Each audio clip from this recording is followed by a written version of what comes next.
Semuanya, perkenalkan, saya Lira Lestari. Pada kesempatan ini, saya akan membahas manajemen sumber daya manusia global secara lengkap dan terperinci selama 1 jam ke depan. Kita akan mulai membahas 7 materi PowerPoint secara berurutan, mulai dari PowerPoint 1 hingga 7. Materi ini sangat penting dipahami karena di era globalisasi, perusahaan tidak lagi bersaing di pasar lokal saja, tetapi di panggung internasional, bagaimana cara mengelola karyawan dari berbagai negara dengan budaya dan hukum yang berbeda. Itulah yang akan kita bahas. Mari kita mulai materi pertama. Apa itu manajemen SDM global? Manajemen SDM global adalah pengelolaan sumber daya manusia yang terencana dan strategis untuk perusahaan yang beroperasi lintas negara.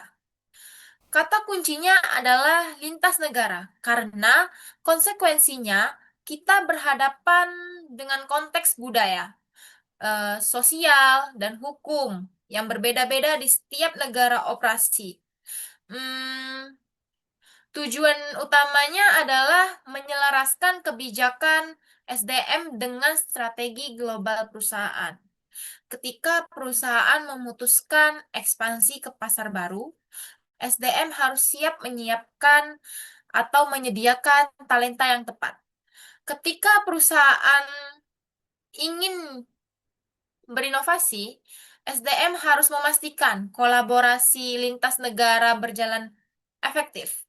Pada akhirnya, semua ini bertujuan agar perusahaan tetap kompetitif di pasar internasional dan menciptakan nilai tambah melalui pengelolaan talenta. Ruang lingkup MSDM global itu terdiri dari 4 ruang lingkup utama. Yang pertama, rekrutmen dan seleksi. Ini bukan sekedar memasang iklan lowongan. Rekrutmen global berarti menjaring talenta dari seluruh dunia yang sesuai dengan kebutuhan dan budaya perusahaan multinasional. Bagaimana menarik pelamar dari Eropa, Asia, dan Amerika? Bagaimana menyeleksi dengan metode yang adil dan tidak bias budaya? Itu semua tantangan tersendiri. Yang kedua, pelatihan dan pengembangan. Ketika karyawan berasal dari berbagai negara, pelatihan tidak bisa seragam. Perusahaan perlu program yang meningkatkan kemampuan lintas budaya. Misalnya, mengajarkan karyawan Jepang untuk lebih asertif dalam rapat, sambil mengajarkan karyawan Amerika untuk lebih menghargai hierarki. Inilah yang disebut pelatihan lintas budaya. Yang ketiga, kompensasi dan tunjangan. Area ini sangat kompleks. Perusahaan harus merancang sistem penggajian yang adil sesuai standar internasional, tetapi juga mematuhi regulasi lokal. Standar gaji untuk posisi yang sama bisa berbeda antara Singapura dan Vietnam. Tunjangan kesehatan di Eropa mungkin sudah ditanggung negara. Sementara di Amerika, karyawan sangat bergantung pada asuransi perusahaan. Keempat, hubungan industrial. Setiap negara memiliki hukum ketenagakerjaan berbeda. Ada negara ya dengan serikat pekerja, pekerja yang kuat, ada yang tidak. Aturan PHK ada yang ketat, ada yang longgar. MSDM global harus mengelola kepatuhan hukum di semua negara operasi. Tantangan utama MSDM global, ada 4 tantangan utama. Yang pertama, keberagaman budaya. Perbedaan nilai, norma, dan gaya komunikasi mempengaruhi kolaborasi tim lintas negara. Di budaya barat, kritik langsung dianggap kejujuran. Di budaya Timur, hal itu bisa dianggap tidak sopan. Perbedaan ini memerlukan sensitivitas budaya tinggi dari para manajer dan karyawan. Kedua, regulasi ketenagakerjaan. Perusahaan harus beradaptasi dengan hukum yang berbeda di setiap negara melalui dari kontrak kerja, upah minimum, jam kerja, cuti tahunan, hingga perlindungan pekerjaan. Ketika membuka cabang di negara baru, tim HR harus mempelajari sistem hukum setempat dari awal. Ketiga, persaingan talenta global. Kompetensi merekrut dan mempertahankan talenta berkualitas tinggi terjadi di pasar tenaga kerja internasional. Perusahaan tidak hanya bersaing dengan kompetitor lokal, tetapi dengan perusahaan-perusahaan global lain yang juga memburu orang-orang membaik, orang-orang terbaik. Keempat, yang keempat, transformasi teknologi. Perkembangan teknologi yang cepat menuntut kawasan untuk terus adaptif dan siap menghadapi perubahan digital. Perubahan. Perusahaan harus terus meningkatkan keterampilan digital karyawannya agar tidak tertinggal. Selanjutnya, peran strategis MSDM. Dalam konteks global, MSDM memiliki 4 peran strategi. Pertama, mitra strategi bisnis. MSDM berperan aktif mendukung visi dan misi perusahaan global melalui strategi talenta yang terintegrasi. Setiap keputusan bisnis harus dipertimbangkan dampaknya terhadap SDM dan sebaliknya. Kedua, pengembangan kepemimpinan, yang dimana MSDM bertugas membangun pemimpin global yang mampu memimpin lintas budaya dengan kepekaan dan efektivitas tinggi. Pemimpin seperti ini tidak muncul begitu saja, tetapi harus dikembangkan melalui program-program khusus. Ketiga, pengukuran efektivitas HR. MSDM harus memastikan kontribusi nyata terhadap tujuan bisnis melalui metrik dan analitik SDM yang terukur. Data menjadi penting untuk menunjukkan bahwa investasi di bidang SDM memberikan dampak positif bagi perusahaan. Keempat, budaya organisasi inklusif. MSDM bertugas menciptakan lingkungan kerja yang mendukung produktivitas, inovasi, dan retensi karyawan global. Lingkungan inklusif membuat setiap karyawan merasa dihargai, apapun latar belakang budayanya. Begitu juga untuk selanjutnya, ada praktik terbaik MSDM global. Beberapa praktik terbaik yang bisa diterapkan. Rekrutmen berbasis teknologi, menggunakan sistem perekrutan digital untuk menjaring talenta terbaik dari seluruh dunia secara efisien. Platform seperti portal karir global dan sistem ATS modern sangat membantu. Kemudian pelatihan lintas budaya, menyelenggarakan program pengembangan soft skill dan kompetensi global yang komprehensif. Karyawan perlu dibekali pemahaman tentang budaya negara tempat mereka akan bekerja atau berkolaborasi. Selanjutnya, kompensasi kompetitif, yang dimana merancang paket remunerasi yang adil dan sesuai dengan regulasi lokal maupun standar global. Survei gaji internasional perlu dilakukan secara berkala. Integrasi HRIS dan HRMS memanfaatkan teknologi untuk integrasi data dan proses SDM secara efisien dan real-time. Data karyawan dari berbagai negara bisa diakses dalam satu sistem terpadu. Berikutnya, Ada juga terkait masa depan SDM global, yang dimana transformasi SDM global memerlukan pendekatan holistik yang menggabungkan teknologi, etika, dan pengembangan talenta berkelanjutan. Ada 4 elemen penting.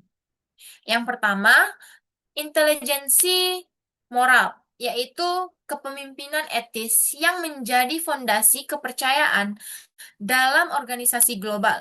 Di tengah perbedaan budaya, nilai-nilai etika universal menjadi perekat. Yang kedua, personal branding, yang dimana membangun reputasi karyawan sebagai aset berharga perusahaan. Karyawan dengan personal branding kuat menjadi duta perusahaan yang efektif. Yang ketiga, AI dan digitalisasi, yaitu pemanfaatan kecerdasan buatan untuk efisiensi pengelolaan SDM, mulai dari rekrutmen, penilaian kinerja, hingga perencanaan karir. Yang keempat, adaptif strategi adaptif, yaitu fleksibilitas menghadapi dinamika pasar global yang berubah cepat. Tidak ada strategi yang bisa bertahan selamanya. Semuanya harus terus dievaluasi. Oke, untuk kesimpulan dari materi yang pertama, bisa saya ambil, MSDM global adalah kunci keberhasilan perusahaan di era globalisasi. Organisasi yang menguasai MSDM global unggul dalam kompetisi pasar internasional. Diperlukan strategi inklusif, adaptif, dan berbasis teknologi. Mengelola SDM lintas budaya memerlukan pendekatan holistik dan terintegrasi. Investasi dalam pengembangan talenta global adalah investasi jangka panjang yang tidak bisa ditawarkan. Selanjutnya, kita masuk ke materi kedua, perbandingan MSDM domestik dan internasional. Materi ini membantu kita melihat perbedaan yang mendasar antara mengelola SDM di dalam negeri dan lintas negara. Apa itu MSDM domestik? MSDM domestik adalah pengelolaan sumber daya manusia yang dilakukan dalam lingkup satu negara, fokusnya pada peraturan, budaya, dan sistem yang berlaku di tingkat nasional. Lingkungannya relatif stabil karena hanya berhadapan dengan satu sistem hukum, satu bahasa utama, dan satu budaya nasional. Praktik-praktik yang sudah terbukti berhasil bisa diterapkan secara konsisten. Selanjutnya ada apa itu MSDM internasional? MSDM internasional adalah pengelolaan SDM lintas negara yang menghadapi tantangan kompleks seperti perbedaan budaya, sistem hukum ketenagakerjaan yang berbeda-beda, dan hambatan bahasa dalam operasi global. Setiap negara tempat perusahaan beroperasi memiliki aturan main yang berbeda. Yang berhasil di Indonesia belum tentu berhasil di Jepang. Kemudian, terdiri dari 3 kategori karyawan dalam MSDM internasional. Dalam operasi global, kita mengenal 3 jenis karyawan. Pertama, ekspatriat.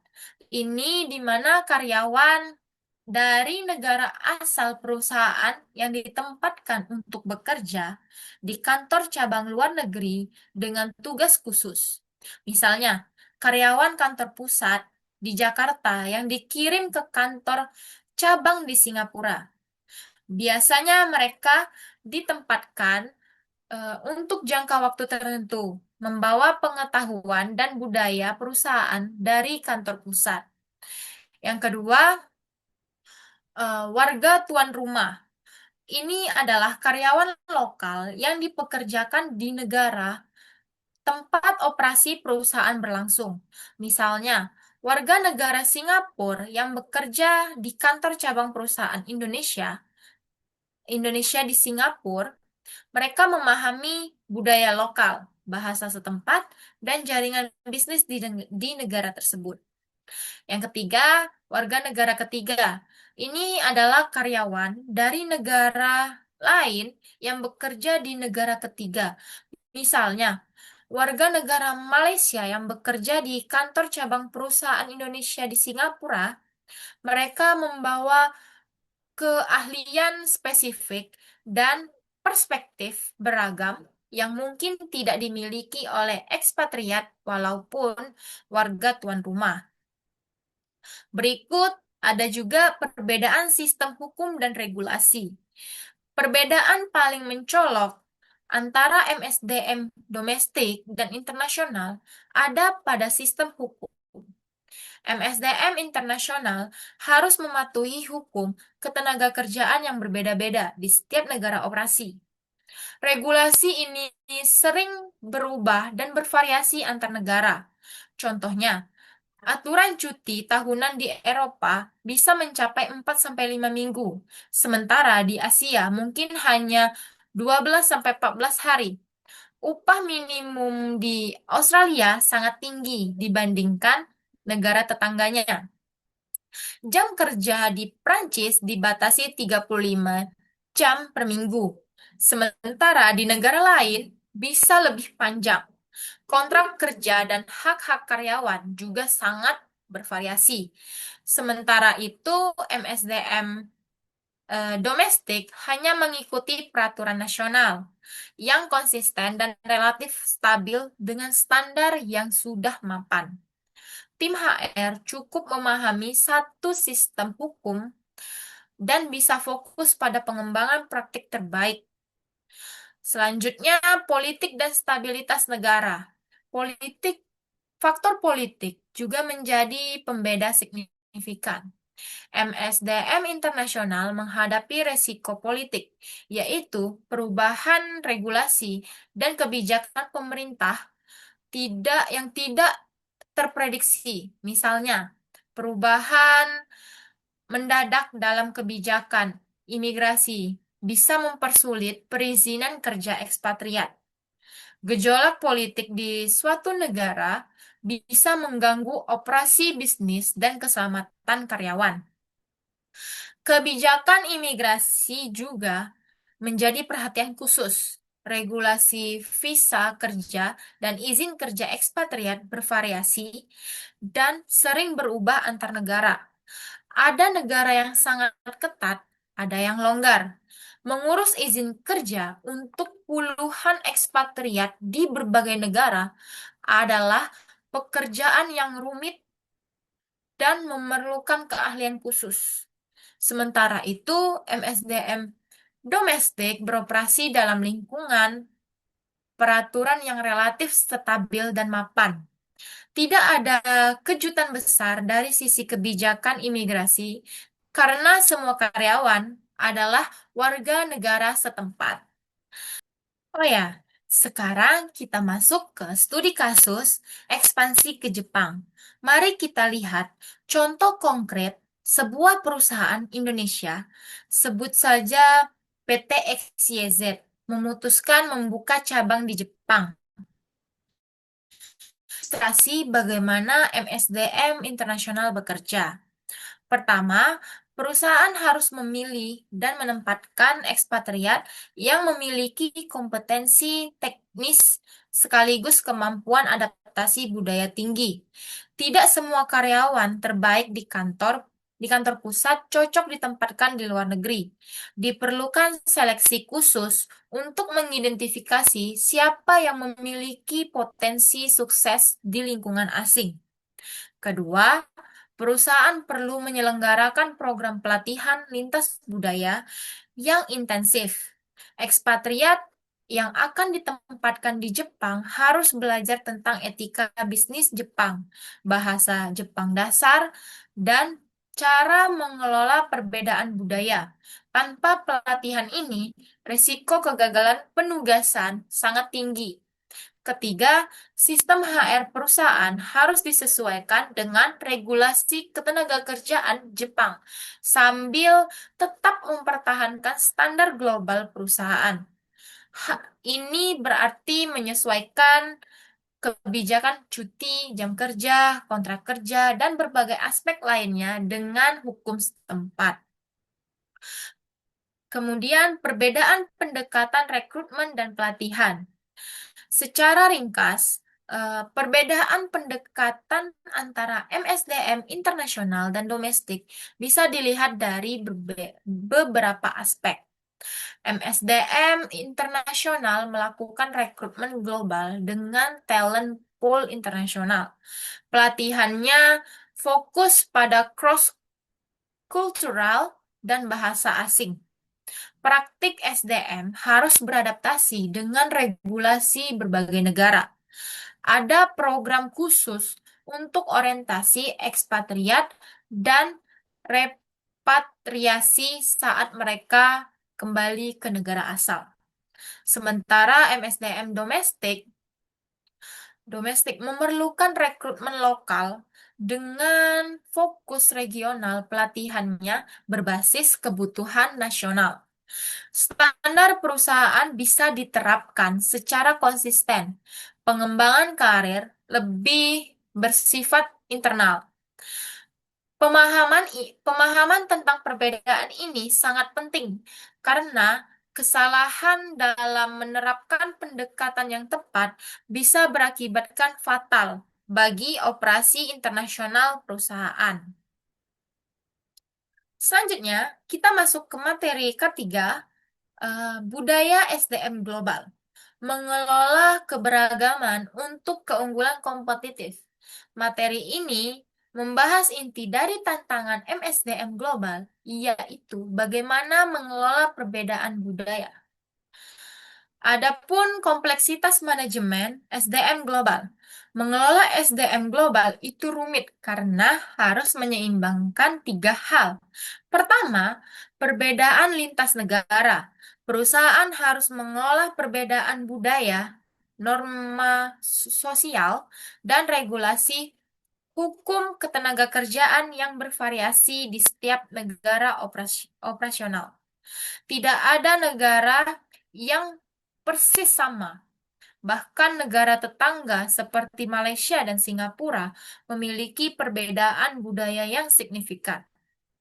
Kedua, penyelarasan strategi.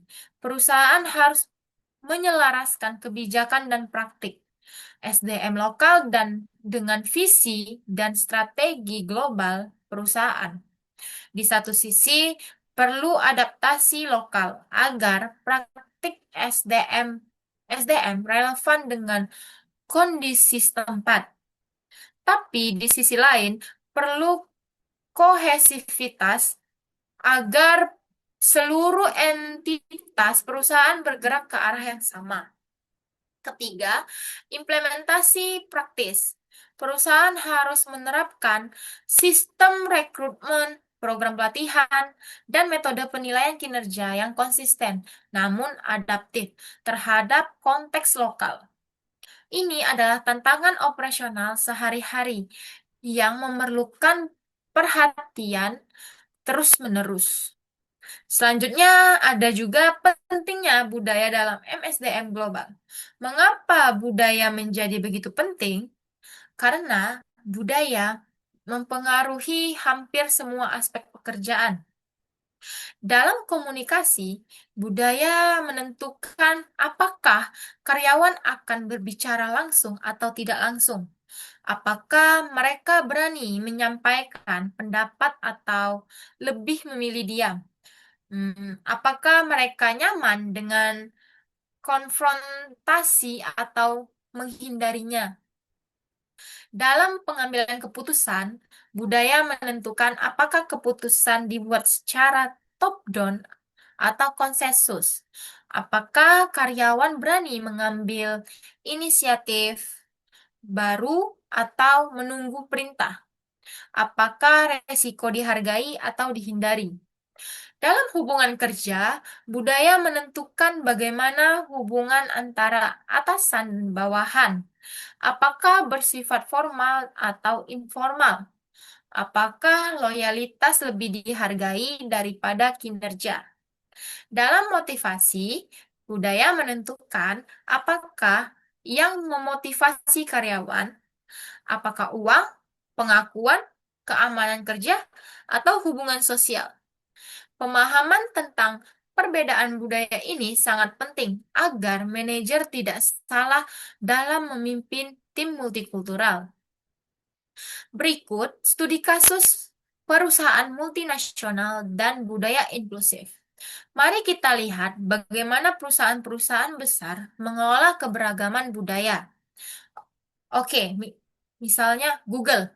Google ini misalnya menerapkan pelatihan keberagaman budaya yang komprehensif. Hasilnya, mereka mengalami peningkatan inovasi produk dan kepuasan tim global. Karyawan dari berbagai latar belakang merasa didengar dan dihargai, sehingga lebih berani menyumbangkan ide-ide kreatif. Microsoft memiliki pendekatan berbeda dengan program cross-cultural management. Mereka fokus pada peningkatan kolaborasi lintas divisi internasional. Hasilnya, tim-tim yang sebelumnya bekerja sendiri kini lebih terintegrasi dan saling mendukung. Dari kedua contoh ini, terlihat hasil terukur berupa peningkatan signifikan dalam retensi talenta global dan skor kepuasan karyawan multikultural. Karyawan yang merasa dihargai, budayanya cenderung bertahan lebih lama dan berkontribusi lebih baik. Ada juga terkait strategi adaptasi budaya SDM lokal global. Apa saja strategi yang bisa diterapkan? Pertama, pengembangan pemimpin. Perusahaan perlu mengembangkan pemimpin yang memiliki kepemimpinan lintas budaya dan adaptabilitas tinggi. Pemimpin seperti yang mampu menjembatani perbedaan, memahami perspektif yang berbeda, dan menyatukan tim dari berbagai latar belakang. Kedua, pelatihan berkelanjutan. Program pengembangan keterampilan dan pembelajaran harus berlangsung terus-menerus. Tidak hanya sekali saat karyawan baru bergabung. Kebutuhan belajar terus berkembang seiring dengan dinamika bisnis global. Ketiga, standar kompensasi yang adil. Praktik penggajian harus adil dan sesuai standar internasional.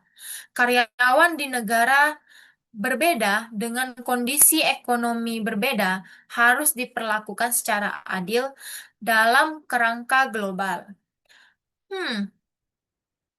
Ada juga termasuk dari peran konseling karir dalam era global. Dalam konteks global, konseling karir memiliki peran penting.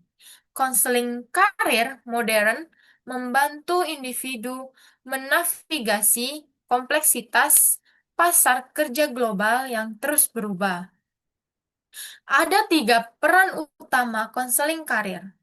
Pertama, mendorong pembelajaran sepanjang hayat. Konselor membantu individu memahami bahwa belajar tidak berhenti setelah lulus sekolah atau universitas. Di era global, keterampilan cepat usang dan harus diperbarui. Kedua, membantu pemahaman pasar global. Konselor memberikan wawasan tentang dinamika kerja internasional, peluang karir di berbagai negara, dan persiapan yang diperlukan untuk bekerja di lingkungan multikultural. Ketiga, membantu membatasi diskriminasi.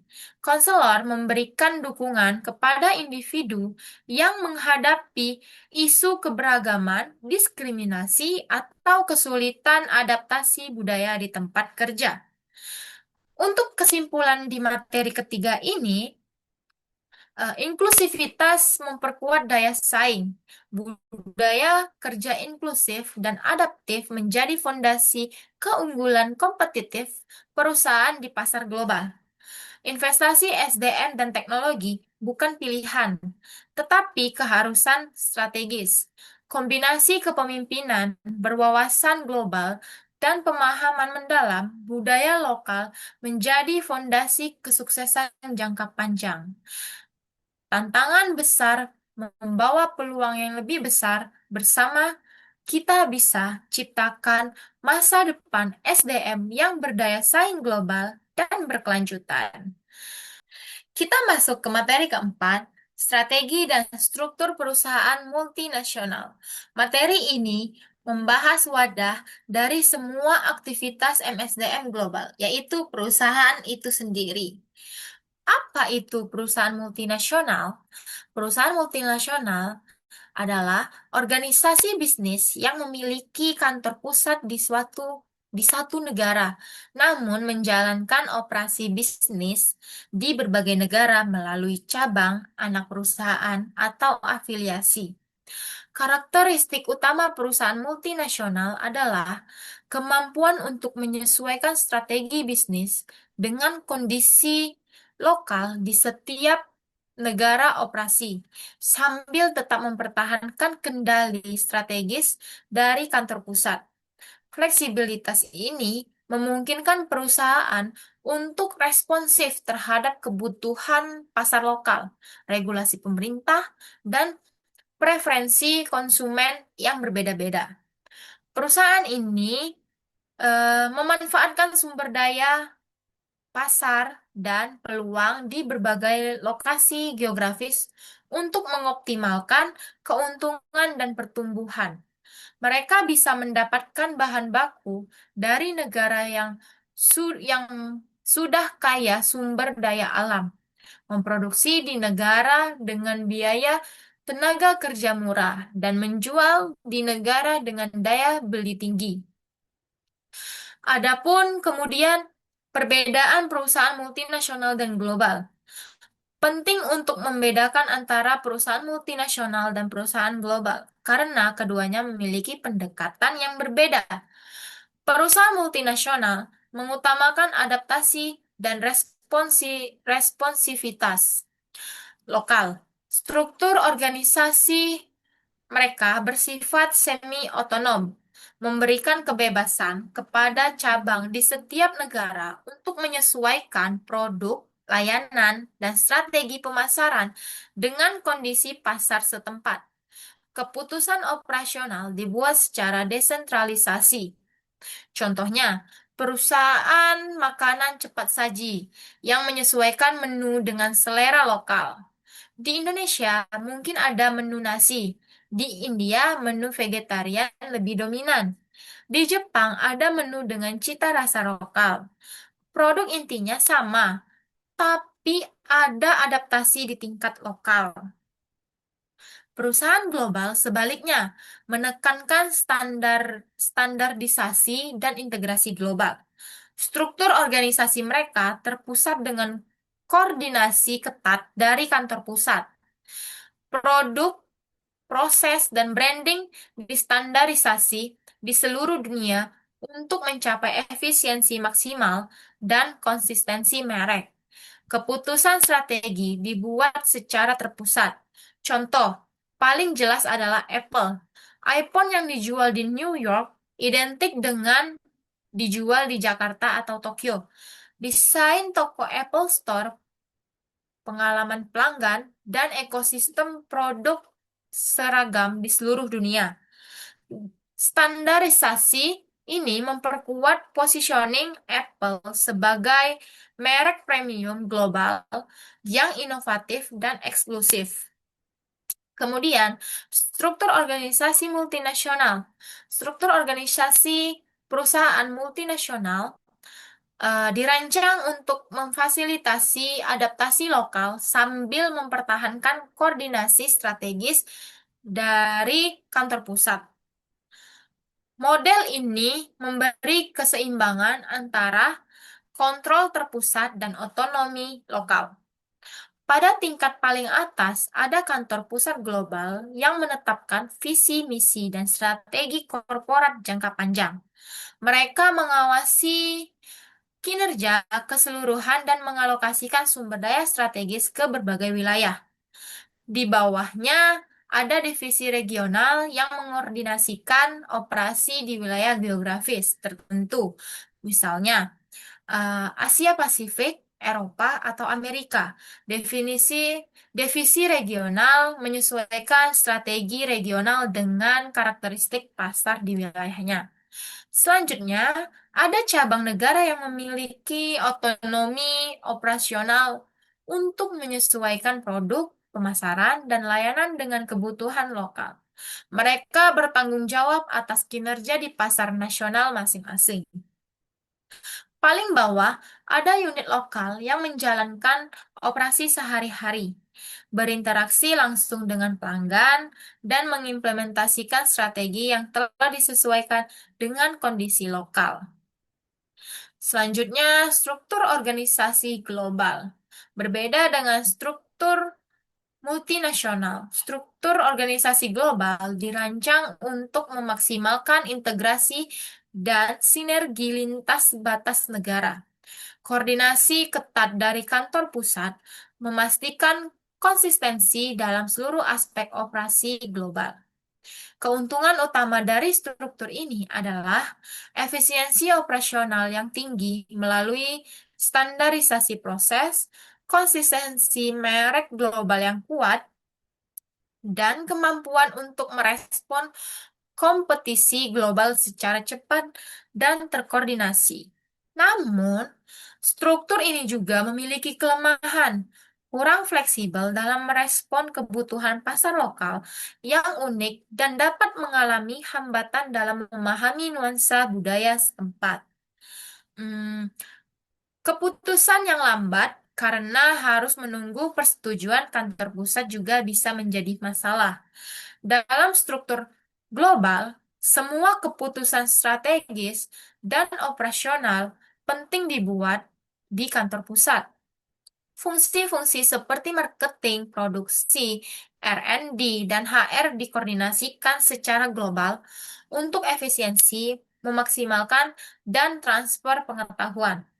Ada sinergi lintas negara dengan berbagai praktik terbaik, teknologi, dan inovasi antar lokasi.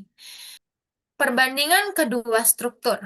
Pada struktur terpusat atau global, semua garis pelaporan mengarah langsung ke kantor pusat dengan hierarki yang jelas dan ketat. Sebaliknya, struktur semi-otonom atau multinasional memberikan ruang lebih besar bagi unit-unit regional untuk beroperasi secara independen dalam kerangka strategi korporat yang luas. Pemilihan struktur organisasi sangat bergantung pada industri, tingkat persaingan global, kebutuhan adaptasi lokal, dan kapabilitas manajemen perusahaan. Banyak perusahaan modern mengadopsi pendekatan hybrid yang menggabungkan elemen terbaik dari kedua model tersebut. Kemudian ada tantangan manajemen perusahaan multinasional. Ada 3 tantangan utama dalam mengelola perusahaan multinasional. Pertama, perbedaan budaya dan regulasi. Setiap negara memiliki norma budaya, sistem hukum, dan regulasi bisnis yang unik. Perusahaan multinasional harus menavigasi kompleksitas ini dengan hati-hati, menyesuaikan praktik bisnis mereka agar sesuai dengan ekspektasi lokal tanpa mengorbankan nilai-nilai inti perusahaan. Kesalahan dalam memahami budaya lokal dapat mengakibatkan kegagalan produk atau bahkan krisis reputasi. Kedua, koordinasi antar cabang yang kompleks. Mengelola komunikasi dan koordinasi antar kantor pusat dan berbagai cabang di seluruh dunia merupakan tantangan logistik dan manajerial yang signifikan. Perbedaan zona waktu, bahasa, dan gaya komunikasi dapat menghambat kolaborasi efektif. Sistem teknologi informasi yang canggih dan praktik manajemen proyek yang terstandarisasi sangat diperlukan. Ketiga, manajemen talenta global. Menarik, mengembangkan, dan mempertahankan talenta berkualitas tinggi di berbagai pasar dengan kondisi ekonomi dan kompetisi tenaga kerja yang berbeda-beda merupakan tantangan berkelanjutan. Perusahaan harus mengembangkan strategi kompensasi dan benefit yang kompetitif secara lokal, namun adil secara global. Evolusi strategi internasionalisasi. Perusahaan tidak langsung menjadi multinasional atau global dalam semalam. Mereka melalui tahap-tahap evolusi yang mencerminkan peningkatan komitmen, investasi, dan kompleksitas. Tahap pertama adalah Hmm, home replication atau fokus domestik. Pada tahap ini, perusahaan masih fokus di pasar domestik dan mungkin melakukan ekspor awal ke luar negeri tanpa komitmen besar. Tahap kedua adalah multi-domestik. Perusahaan mulai melakukan adaptasi lokal, mungkin melalui joint venture dengan mitra lokal. Mereka menyadari bahwa pasar berbeda memerlukan pendekatan yang berbeda. Tahap ketiga adalah global dan transnasional. Perusahaan mencapai integrasi penuh dengan kendali atas anak perusahaan di berbagai negara. Mereka mampu menyeimbangkan tekanan global dan lokal. Selanjutnya, ada 5 tugas manajemen strategi. Manajemen strategi adalah proses berkelanjutan yang melibatkan 5 tugas saling terkait. Pertama, mengembangkan visi misi, menetapkan arah jangka panjang dan tujuan organisasi yang menginspirasi seluruh pemangku kepentingan. Kedua, menentukan tujuan strategis, menetapkan target terukur yang spesifik, dapat dicapai, dan memiliki batas waktu. Ketiga, merumuskan strategi, mengembangkan rencana aksi komprehensif untuk mencapai tujuan dengan mempertimbangkan kekuatan dan peluang.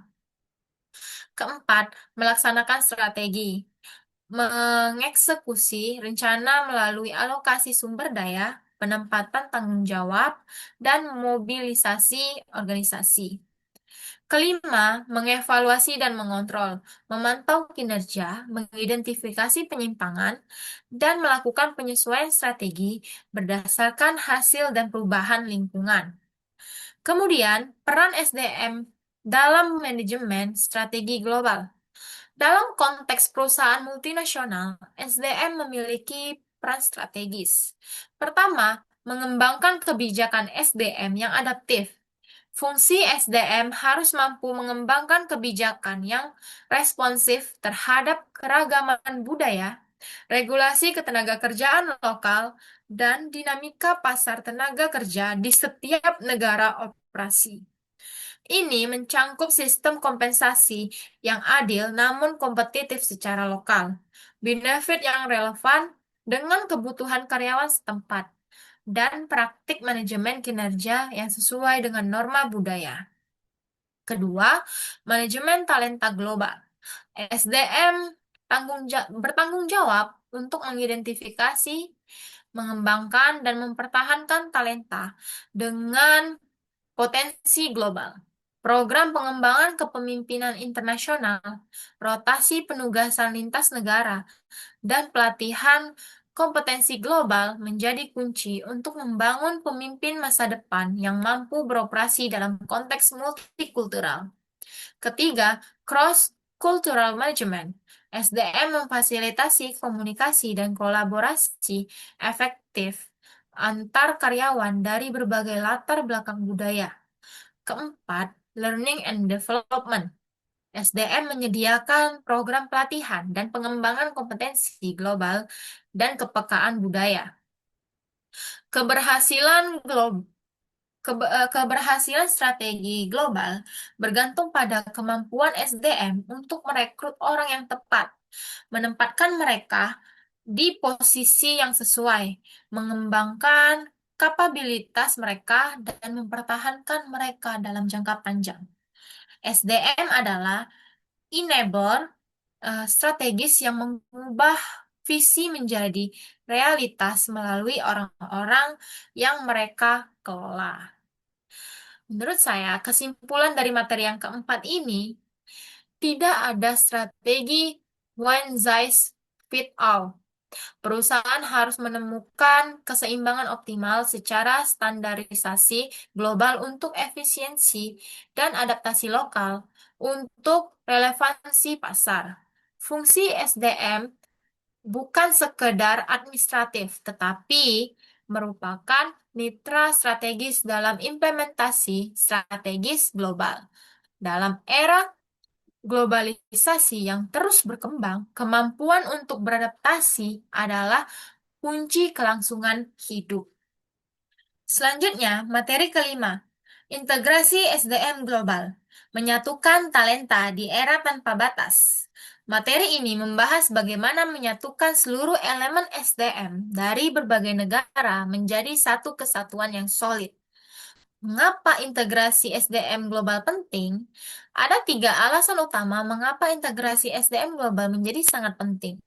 Pertama, globalisasi bisnis. Pasar dan jaringan bisnis kini melampaui batas geografis. Perusahaan tidak lagi terbatas pada satu negara. Mereka beroperasi di banyak negara dengan karyawan yang berbagai bangsa dan melayani pelanggan di seluruh dunia. Kondisi ini menciptakan peluang ekspansi tanpa batas, tetapi juga menuntut integrasi yang efektif. Kedua, SDM sebagai aset strategis. Di era ekonomi pengetahuan, SDM berkualitas menjadi faktor pembeda utama dalam memenangkan persaingan. Teknologi bisa dibeli, strategi bisa ditiru, tetapi talenta berkualitas tinggi sulit diduplikasi. Perusahaan yang mampu mengintegrasikan talenta globalnya akan memiliki keunggulan yang kompetitif. Ketiga, kolaborasi lintas budaya. Integrasi SDM membuka jalan bagi sinergi talenta dari berbagai latar belakang, budaya, dan negara untuk berinovasi bersama. Ketika karyawan dari Jepang, Jerman, Brazil, dan Indonesia bisa bekerja secara efektif, mereka menghasilkan solusi yang lebih kaya dan inovatif. Tantangan utama integrasi SDM global. Integrasi SDM global menghadapi tiga tantangan utama. Pertama, keragaman budaya. Perbedaan nilai, norma, dan gaya komunikasi antar global, antar budaya dapat menghambat kolaborasi dan menciptakan miskomunikasi dalam tim global. Apa yang dianggap sopan di satu budaya bisa dianggap kasar di budaya lain. Gaya komunikasi langsung di Amerika bisa membuat karyawan Asia tidak nyaman. Perbedaan persepsi tentang waktu, deadline, dan prioritas bisa menimbulkan gesekan. Kedua, adaptasi teknologi. Implementasi sistem HR digital baru, platform kerja jarak jauh, dan tools kolaborasi memerlukan pelatihan dan penyesuaian yang intensif. Tidak semua karyawan di semua negara memiliki tingkat literasi digital yang sama. Infrastruktur teknologi juga berbeda-beda antar negara. Ada negara dengan koneksi internet cepat dan stabil. Ada yang masih terbatas. Ketiga, ekspektasi karyawan. Generasi modern mengharapkan fleksibilitas kerja, kesejahteraan holistik, dan keseimbangan kehidupan yang lebih baik dari organisasi global. Mereka tidak hanya mencari gaji tinggi, tetapi juga makna dalam pekerjaan, kesempatan berkembang, dan lingkungan kerja yang suportif. Ekspektasi ini bisa berbeda antar generasi dan antar negara. Teknologi sebagai kunci mobilitas dan integrasi. Teknologi menjadi solusi utama untuk mengatasi tantangan integrasi. Ada tiga area di mana teknologi berperan penting. Pertama, platform digital mobilitas. Sistem terintegrasi untuk mengolah penugasan internasional, eh, relokasi karyawan, dan tracking mobilitas talenta secara real-time di seluruh dunia. Dengan platform ini, perusahaan bisa mengetahui siapa yang sedang bertugas di negara mana, berapa lama, dan kapan harus kembali. Proses administrasi seperti ini, seperti pengajuan visa, pencarian tempat tinggal, dan asuransi bisa diotomatisasi. Kedua, otomasi HR lintas negara. Otomatisasi proses penggajian multi mata uang, perhitungan pajak internasional, dan kepatuhan regulasi untuk efisiensi maksimal. Sistem otomatis bisa menghitung gaji karyawan di berbagai negara dengan mempertimbangkan kurs mata uang, tarif pajak lokal, dan potongan-potongan lainnya. Ini mengurangi resiko kesalahan manusia dan menghemat waktu.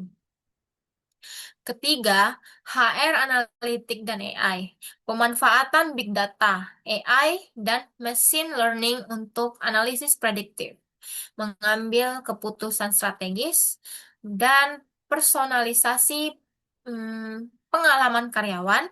Dengan analitik, perusahaan bisa memprediksi karyawan mana yang beresiko keluar, program pelatihan mana yang paling efektif, atau negara mana yang paling potensi untuk ekspansi. Selanjutnya, tren mobilitas talenta di era modern. Mobilitas talenta global terus berevolusi. Beberapa tren terkini meliputi penugasan fleksibel, tidak lagi hanya penugasan jangka panjang selama 3 sampai 5 tahun. Kini ada variasi durasi dari jangka pendek atau beberapa bulan, jangka panjang hingga relokasi permanen sesuai kebutuhan bisnis, preferensi karyawan. Ada juga penugasan komuter, di mana karyawan tinggal di satu negara, tetapi bekerja di negara tetangga dan pulang setiap akhir pekan. Kerja jarak jauh, pekerjaan remote dan digital nomad yang berkontribusi lintas negara tanpa batas geografis fisik. Mereka bisa tinggal di Bali, tetapi bekerja perusahaan di Eropa atau Amerika. Didukung teknologi kolaborasi canggih, model kerja ini semakin populer. Pengalaman personal, pendekatan customized untuk setiap karyawan dengan paket mobilitas yang disesuaikan, fleksibilitas tinggi, dan didukung holistik. Tidak ada satu ukuran untuk semua. Perusahaan perlu memahami kebutuhan spesifik setiap karyawan yang akan ditempatkan di luar negeri. Kemudian adanya pengelolaan keberagaman dan inklusi. Keberhasilan integrasi SDM global sangat bergantung pada kemampuan mengelola keberagaman dan inklusi. Ada 3 aspek penting. Yang pertama itu budaya inklusif, menciptakan lingkungan di mana setiap individu dari berbagai latar belakang merasa dihargai, didengarkan, dan diberdayakan untuk berkontribusi maksimal. Dalam budaya inklusif, perbedaan bukan masalah, tetapi kekuatan. Menghargai perbedaan, membangun sistem dan kebijakan secara aktif, merayakan keberagaman sebagai sumber inovasi dan keunggulan kompetitif. Ini bisa berupa perayaan hari besar berbagai budaya, pengakuan terhadap kontribusi dari berbagai perspektif, atau kebijakan yang mengakomodasi kebutuhan berbeda. Selanjutnya, sensitivitas budaya, mengembangkan kompetensi pemimpin global yang peka terhadap nuansa budaya, maupun eh, yang mampu berkomunikasi efektif dan memimpin tim multikultural. Selanjutnya, pengembangan kompetensi dan pembelajaran berkelanjutan. Untuk mendukung integrasi, perusahaan perlu fokus pada pengembangan kompetensi, pelatihan lintas budaya, program intensif untuk mengembangkan sensitivitas budaya, komunikasi global, dan soft skill yang esensial dalam lingkungan internasional. Pelatihan ini tidak hanya untuk ekspatriat, tetapi juga untuk karyawan lokal yang akan berinteraksi dengan rekan internasional. Selanjutnya, e-learning global. Platform pembelajaran digital yang memungkinkan pengembangan SDM jarak jauh dengan akses 24/7 ke konten berkualitas tinggi. Karyawan di berbagai negara bisa mengakses materi yang sama, memastikan standar pengetahuan yang konsisten. Keterampilan adaptif fokus pada pengembangan kemampuan beradaptasi, berpikir kritis, dan problem solving sebagai fondasi sukses global.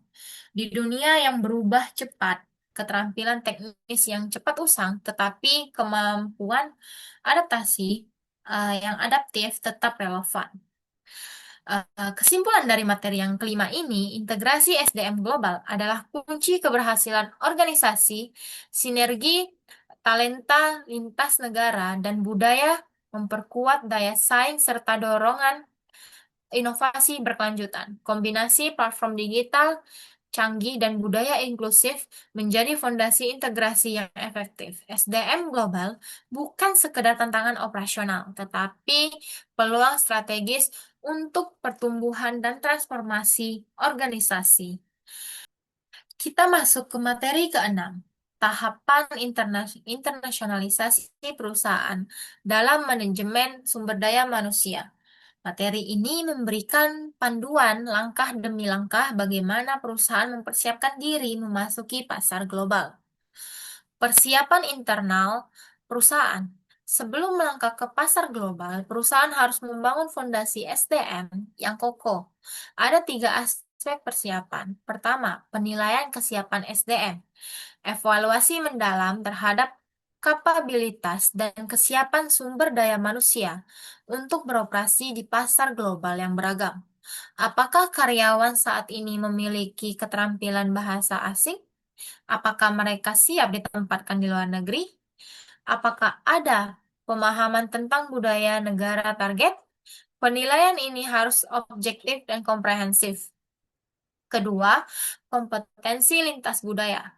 Pengembangan kemampuan berbahasa asing dan pemahaman budaya untuk komunikasi efektif dengan mitra internasional.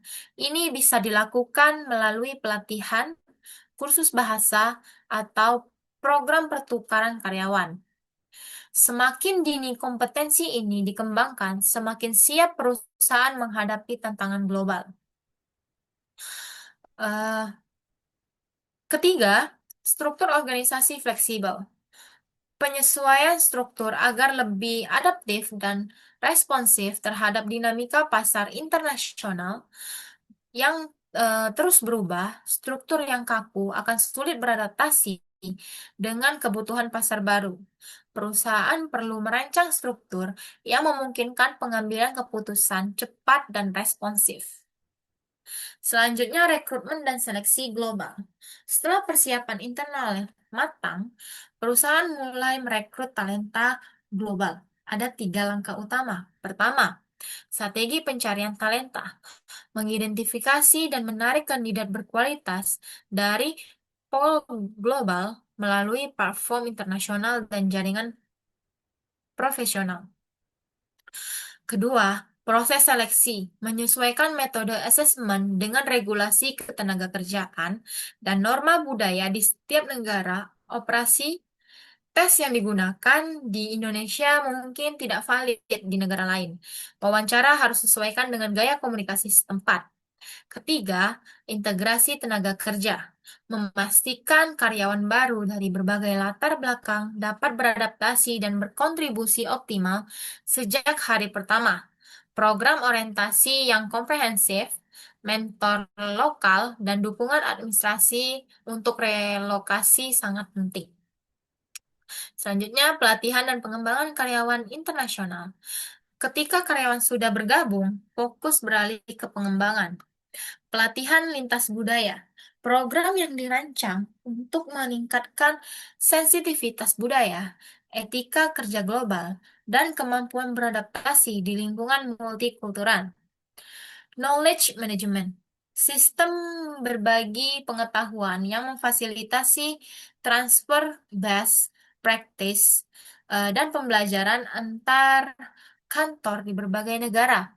Pengalaman sukses ini satu negara bisa direplikasi di negara lain.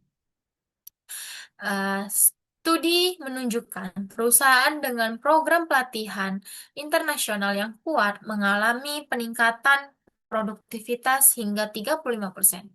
Ini bukan angka kecil. Investasi di pelatihan terbukti memberikan return yang signifikan.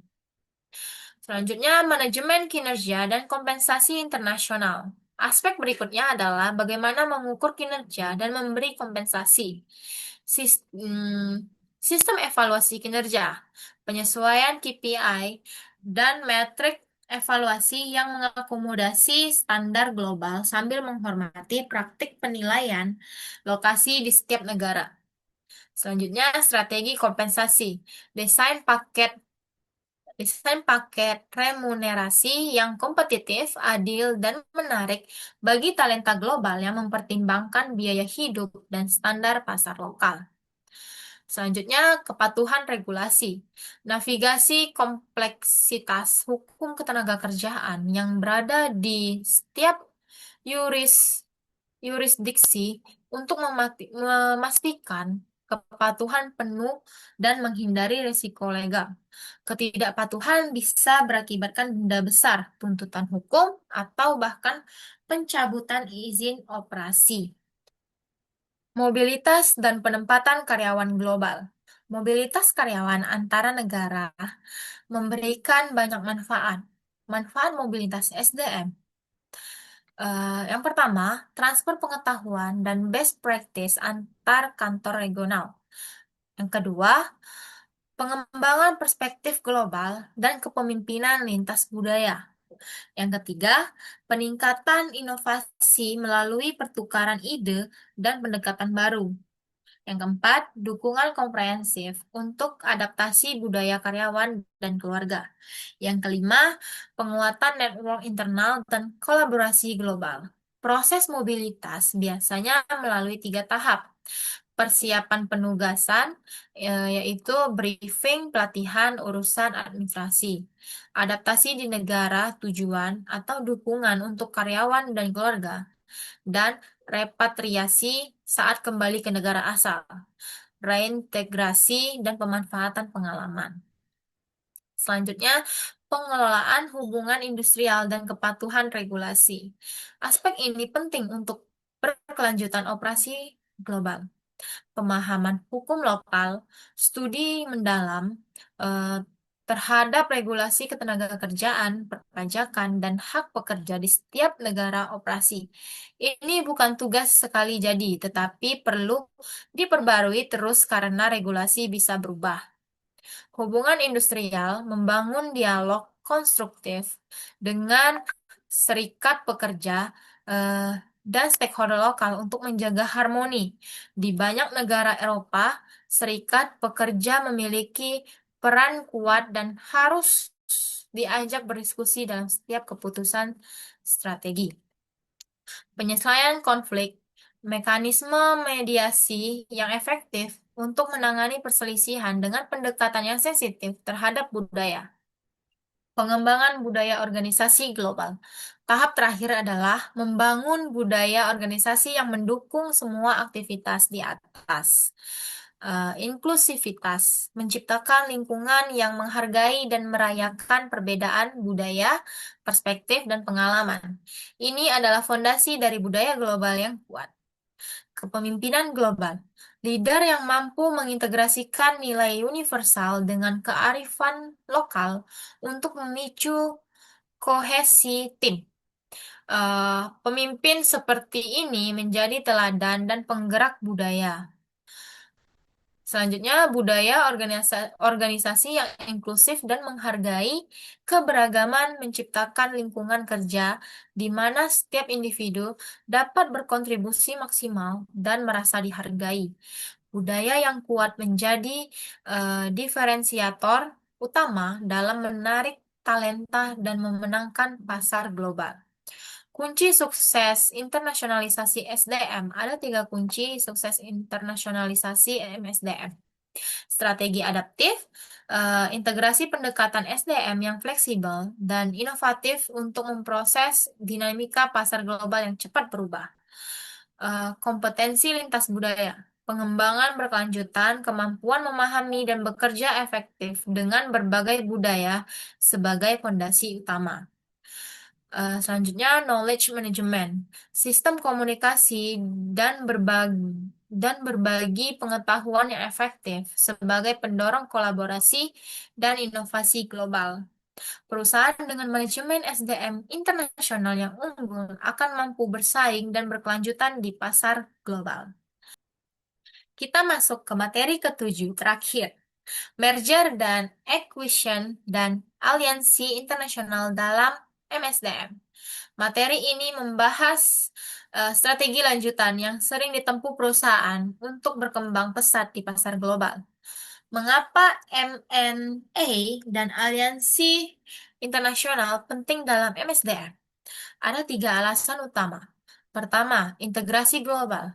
M&A dan aliansi mempercepat integrasi budaya organisasi dan talenta global. Ketika 2 perusahaan bergabung, terjadi percampuran karyawan dari 2 entitas, seringkali dari negara berbeda. Ini menciptakan ekosistem SDM yang lebih kuat dan beragam. Kedua, keunggulan kompetitif. M&A dan aliansi memperkuat kapabilitas SDM untuk menghadapi persaingan pasar global dengan akses ke praktik terbaik dan inovasi. Ketiga, studi kasus MSD. MSD mengakuisisi perusahaan bioteknologi untuk mempercepat inovasi SDM, penelitian dan pengembangan produk. Ini contoh nyata bagaimana akuisisi digunakan untuk memperkuat kapabilitas. Studi kasus MSD dan akuisisi strategis. Mari kita lihat lebih dalam contoh MSD, perusahaan farmasi raksasa global. Strategi akuisisi terkini. MSD melakukan akuisisi strategi Pandion, Therapeutics, dan Imago Biosciences pada tahun 2024. Tujuannya adalah untuk memperkuat pipeline, inovasi, dan kapabilitas riset global. Mereka tidak hanya membeli produk, tetapi juga tim riset, pengetahuan, dan budaya inovasi dari perusahaan yang diakuisisi. Integrasi talenta global. Integrasi talenta dan budaya riset internasional mempercepat pengembangan produk dan meningkatkan kapabilitas SDM secara signifikan. Ilmuwan dari perusahaan yang diakuisisi bergabung dengan tim MSD menciptakan sinergi pengetahuan. Model kolaborasi pendekatan BD dan L, Business Development and Licensing, menciptakan ekosistem kolaborasi internasional yang mendorong inovasi berkelanjutan. Mereka tidak hanya mengakuisisi, tetapi juga menjalin kemitraan dengan berbagai pihak. Aliansi internasional dalam MSDM. Selain M&A, aliansi internasional menjadi strategi penting. Riset kolaborasi, fokus pada riset dan transfer teknologi untuk mengembangkan terapi inovatif. Perusahaan bisa berkolaborasi dengan universitas, lembaga riset, atau perusahaan lain dalam proyek tertentu tanpa harus merger. Kepemimpinan global, pengembangan kepemimpinan lintas budaya, dan kompetensi manajerial global melalui program pertukaran dan kolaborasi. Pusat inovasi, lokasi R&D di Boston, South San Francisco, dan Rahway menjadi hubungan kolaborasi. Di tempat-tempat ini, ilmuwan dari berbagai perusahaan dan institusi bisa bertemu dan berkolaborasi. Selanjutnya, tantangan MSDM dalam M&A dan aliansi internasional.